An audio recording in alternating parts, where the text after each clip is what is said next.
Have you ever experienced this? You meet someone. The connection is electric. The conversations flow effortlessly. You feel seen, understood, and for the first time in a while, genuinely excited. But then, something shifts. The texts that used to come quickly now take hours. The enthusiasm in her voice cools to a polite warmth. The plans you make feel less certain. You're left staring at your phone, replaying every interaction, asking the one question that haunts you. What did I do wrong? What if I told you that your greatest sin wasn't something you did, but something you stopped doing? You stopped loving yourself first. This isn't about game. This isn't about manipulation. This is about the fundamental physics of human attraction. Today we're going to explore the painful, liberating truth that the quality of your relationships is not a reflection of how much you love another person, but a mirror of the relationship you have with yourself. Part 1. The Pedestal Effect. Why Worship Kills Desire. Let's give this phenomenon a name, the pedestal effect. You meet a fascinating woman. She's amazing. So you do what feels natural. You lift her up. You place her on a pedestal of your own making. You start to see her not as an equal, but as a prize to be won, a source of validation to be earned. You prioritize her needs over yours. You await her texts like announcements. Her attention becomes your currency of self-worth. But here's the catastrophic miscalculation. No healthy person wants to look down on their partner. When you place her on a pedestal, you force her into a role, the celebrity. And what does a celebrity do with a fan? They appreciate them. They might even be kind to them. But they are never vulnerable with them. They are never real with them. The fan exists to validate the celebrity's status, not to connect with them as an equal. You become predictable.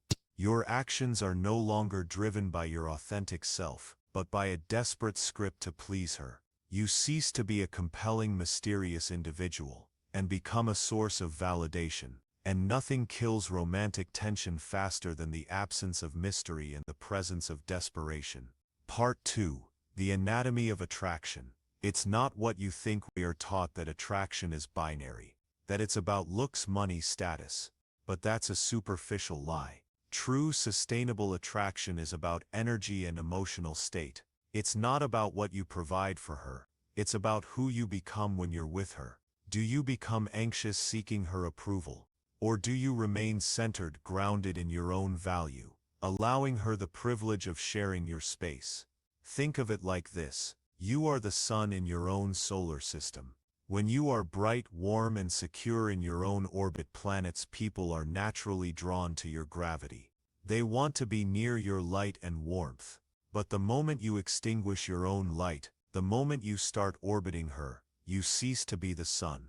You become just another rock in space, and she will feel the gravitational pull disappear. She might not be able to articulate it, but she will feel the energy shift from confidence to neediness, and neediness is the ultimate repellent. Part 3. The Power of the Frame. Holding your center. So how do you stop orbiting and become the sun again? It comes down to what we call frame control. Your frame is the unspoken context of the interaction. Is the context I need you to like me so I can feel okay? Or is it I'm already okay, and I'm curious to see if we connect? When you lose your frame, you hand over the reins of your emotional state to someone else. Their mood dictates your mood.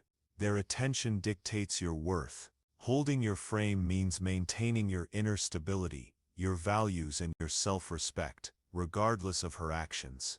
It's the unshakable knowing that you are whole and complete with or without her. This isn't about being cold or indifferent.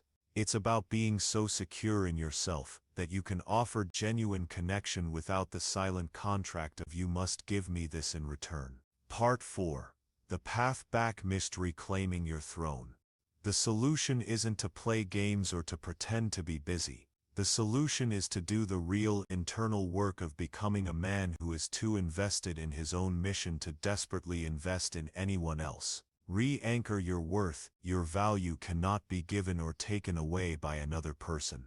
It is inherent. Reconnect with what makes you you. Your passions, your purpose, your integrity. Your worth is defined by your character, not her attention. Create a meaningful life. Build a life so compelling that a relationship is a wonderful addition to it, not the centerpiece of it. When you have a mission, hobbies, brothers who count on you, you have less time to obsess over a text message. Embrace authentic expression. Stop filtering yourself. Voice your opinions. Embrace your quirks. Be willing to playfully disagree. A woman would rather disagree with a real man than agree with a fake one. Authenticity is magnetic because it's rare. Practice emotional sovereignty. Your emotions are your responsibility. When you feel the anxiety of waiting for a text, sit with it. Don't act on it. That anxiety is a signal that you've given your power away. Use it as a cue to recenter yourself. Go to the gym, read a book, work on your project. Let your actions be driven by your values, not your fears. Conclusion: the man she fears. Losing the goal is not to make her want you. The goal is to become the kind of man you respect. A man of purpose, principle, and emotional strength. When you become that man, a shift occurs. You stop fearing loss because you know your value isn't contingent on any single person. You understand that the right woman won't be repelled by your self-respect. She'll be drawn to it. She won't be your fan. She'll be your partner. The most attractive thing you can ever be is a man who has built a life he loves and is generous enough to invite someone to share in it. The door to that life doesn't open when she gives you the key. It opens when you decide to build it yourself. If this message resonates with you, if you're ready to stop chasing and start building, what's one area of your life you can invest in today to become your own source of validation? Remember, the relationship you have with yourself sets the standard for every other relationship in your life. Make it a good one.